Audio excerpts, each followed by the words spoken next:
La mère du ministre de l'économie gabonais me disait, mon fils est aux États-Unis, mon fils a bien réussi sa vie, il est calé dans la tête, chose qui est vraie, il est calé, il a un excellent boulot.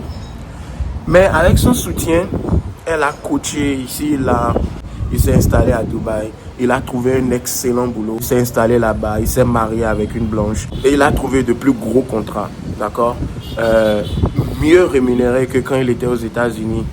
Il est français à la base. Puis, toujours sa maman qui le coachait, il est revenu en Afrique et il est devenu ministre avec la notoriété et une belle vie. Donc, après tout ce parcours, États-Unis, Occident, tout ça, Dubaï, il est revenu en Afrique. Alors, pourquoi il y a la mentalité de certaines personnes qui pensent que c'est forcément en Occident qu'on gagne sa vie, sa belle vie? Alors, Aliko Dangote, là, il a gagné sa belle vie en Occident, c'est ça? Burna Boy, il a gagné sa vie en Occident, c'est ça? Mais, d'accord, tu peux gagner ta vie en Occident, je suis d'accord avec toi. Tu peux réussir là-bas. L'Occident a beaucoup d'avantages, mais ce n'est pas forcément la solution. Aller en Occident ne veut pas forcément dire que tu veux réussir. Pourquoi vous oubliez qu'il y a beaucoup de personnes qui n'ont pas réussi? Et quand vous, votre histoire est différente de ces personnes, alors là, vous devez dire que l'autre ment. Mais non. Est-ce que je te traite de menteur quand tu dis que tu as réussi? Ben non, tu as connu autre chose. Alors, arrêtez un peu. Salut à tous, mon nom est Massimo Bokor. Bienvenue dans une nouvelle vidéo. Et le Canada, parce que c'est ce que j'ai connu, n'est pas forcément une garantie. C'est un pays d'opportunité, certes, mais ce n'est pas une garantie. Moi, j'ai eu une histoire qui m'a frappé dès mon arrivée en première année en génie électrique, où j'ai subi quelque chose que beaucoup n'ont pas le courage d'en parler. J'avais un cours de design et mon professeur était une indienne. Et on devait former des groupes. Donc moi, africain que je suis, j'ai décidé de former un groupe avec des personnes qui réagissaient beaucoup dans la salle, comme moi. Donc, je trouvais qu'on réagissait beaucoup ensemble, donc nous, au moins, on suivait le cours et je préférais me mélanger à eux que d'autres personnes. C'était tellement drôle. Même mes propres frères arabes m'ont dit non. Donc, moi, j'étais d'abord allé avec des blancs parce qu'eux réagissaient. Et ils m'ont dit qu'ils étaient complets. Je me rappelle, il y avait, je ne sais pas si je peux appeler son nom, vous ne saurez jamais de qui je parle. Son nom, c'était Félix. Il m'a dit non, qu'on est complet. Mais j'ai dit, vous êtes complet, c'était des groupes de 6, mais ils étaient 5. Et j'ai dit, ok, moi, je n'avais même pas vite compris dès le début. J'ai vraiment cru qu'ils étaient complets. Puis après, j'avais un autre jeune homme, étudiant comme moi, qui était de Halifax, Nova Scotia, qui les a rejoints dans leur groupe. Ils étaient complets de 6. Moi, je suis allé vers mes Arabes, mes frères marocains, mes frères algériens. Je ne dis pas qu'ils sont tous pareils. Eux aussi m'ont rejeté.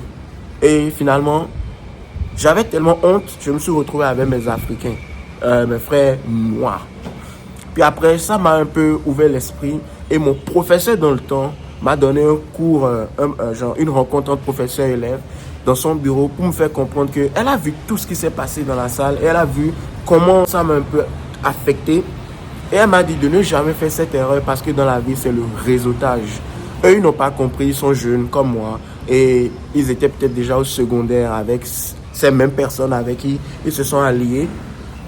Donc moi, de ne pas le prendre personnel et de continuer mon chemin et d'oublier ça parce que le réseautage là-bas, ça va t'aider. Tu peux être nul.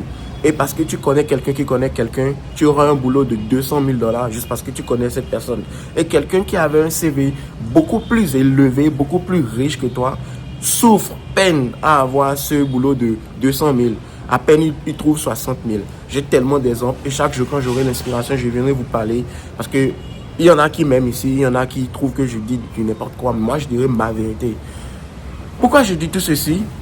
Parce que j'ai compris là-bas que il faut le réseautage, sinon l'Africain, comme moi, on va dire, on se plaint. Mais eux, ils vivent dans leur pays et ils sont vraiment ancrés dans leur pays et ils comprennent la réalité de ce pays.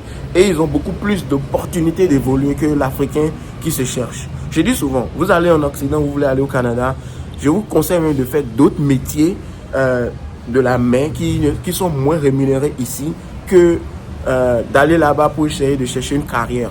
J'ai des tas d'emails, d'ailleurs merci à vous qui m'envoyez des emails et vous me soutenez parce que vous n'avez pas le courage de le mettre dans les commentaires et vous partagez votre peine avec moi, des ingénieurs. Les amis, l'Occident n'est pas une garantie, mais quand vous avez des amis blancs ou du pays, vous allez juste comme brûler les échelons. Alors, Moi, mon cas, j'étais étudiant, j'ai eu mon bac, j'étais tellement comme beaucoup de parents africains dans la mentalité de après le bac, je vais t'envoyer en Occident, je vais t'envoyer en Europe, je vais t'envoyer au Canada, en France. Tu vas étudier, tu auras un meilleur diplôme, tu vas revenir. Ça, c'est un cas. S'il est successful, s'il a réussi cette aventure-là. Mais on est déjà bourré comme ça, on veut juste aller, n'est-ce pas? Donc, moi aussi, je voulais aller. J'ai dit à mon père, je vais aller. Moi, au début, je devais aller en France, mais je ne sais pas comment une fille m'a motivé, excusez-moi, nous les hommes, et je suis finalement allé au Canada. Et avant d'aller au Canada, on devait faire le visa. C'est là que j'ai rencontré quelqu'un qui avait déjà souffert avant moi à Accra, au Ghana. Je ne peux pas dire son nom non plus, mais je peux l'appeler Monsieur Stephen. Stephen était comme une lumière dans ma vie. Lui, il avait déjà connu de l'expérience au Ghana. D'ailleurs, arrivé là-bas, il m'a fait montrer que j'avais les mauvais documents et il m'a aidé à imprimer les bons documents. On a tous déposé notre visa là-bas. Lui, il allait au Canada au même moment que moi, qu'on devait prendre nos visas pour aller au Canada. Et lui, il était ingénieur logiciel. Moi, je faisais génie électrique. On est allé là-bas. Il a connu un Canada totalement différent. Je ne vais pas blâmer le Canada, mais le système canadien peut te faire échouer comme il peut te faire réussir. Donc, si d'autres ont échoué, ne dites pas que c'est faux parce qu'ils ont échoué. D'accord? Donc, lui, il est arrivé au Canada. Il avait déjà son bachelor à Accra. Les diplômes africains ne servent à rien, les amis. Parce que quand il me parlait de ses peines et de ses joies, de comment il a dû faire beaucoup de bénévolat gratuit pour des compagnies, j'avais mal pour lui. Puis après ces compagnies, quand il a décidé, finalement j'ai trouvé un boulot, même si le salaire n'était absolument pas ce que je voulais, j'ai trouvé ce boulot. C'était mieux pour moi de travailler que de travailler gratuitement. Ces entreprises maintenant ont remarqué son absence et ils étaient prêts à le prendre. Il a dit désolé, j'ai trouvé quelque chose de mieux ailleurs. Malgré qu'il avait un équivalent d'un bachelor. Donc les diplômes africains ne servent pas à grand chose, n'est-ce pas? Lui, il est là-bas. Jusqu'à aujourd'hui, il vit dans le même appartement que je l'ai connu depuis 2017. Pourquoi? Parce que, mes chers amis, le Canada est dur et il y a beaucoup de trucs qui sont chers. En quoi ça vous fait mal si je dis que le Canada est dur? C'est juste une vérité. Le loyer est cher, le loyer est exorbitant. Il vit là-bas encore. Parce que lui, il est mature. Moi, je l'appelle souvent pour lui demander des conseils. J'ai dit, non, c'est ce que tu me dis, moi, je ne peux pas entendre. Moi, je suis entrepreneur depuis la base. Et je veux réussir comme ça. Ça passe ou ça casse. J'ai eu beaucoup d'échecs. Mais j'aurai des réussites. Mais lui, doucement et sûrement, il va là-bas. Il réussit. Mais il a galéré. Il a tellement galéré. Mais qu'est-ce que vous appelez réussir? Parce que mon ex aussi, excusez-moi si je saute d'histoire à histoire, moi je fais une conversation avec vous.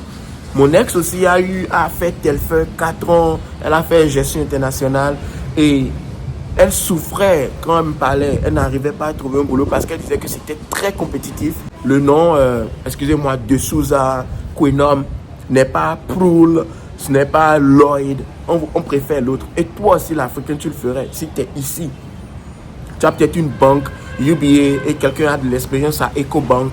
Tu préfères prendre celui-là qui a l'expérience de EcoBank ou de UBA que de prendre quelqu'un qui vient du Gabon ou je ne sais pas c'est quoi les banques là-bas. C'est juste un exemple. Parce que lui, les Béninois, il a déjà l'expérience. C'est pareil là-bas. Donc, c'est en ça que je trouve ça difficile. La persévérance va vous faire réussir. Mais non, tu n'as pas un bon réseautage. Tu n'as pas de la persévérance ou tu n'es pas formé comme mon ami de Accra qui avait déjà tellement souffert qu'arrivé là-bas, il était prêt à travailler gratuitement pendant des mois au point de trouver finalement un boulot qui était beaucoup moins rémunéré que ce qu'il devait prendre. Tu aurais abandonné.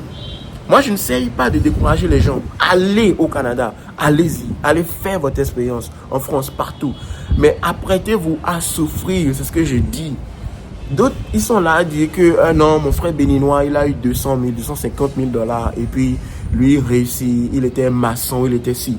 Mon propre beau-frère blanc est menuisier. Il fait quoi? Il me disait souvent 80, il m'a offert ce boulot de 80 $ l'heure.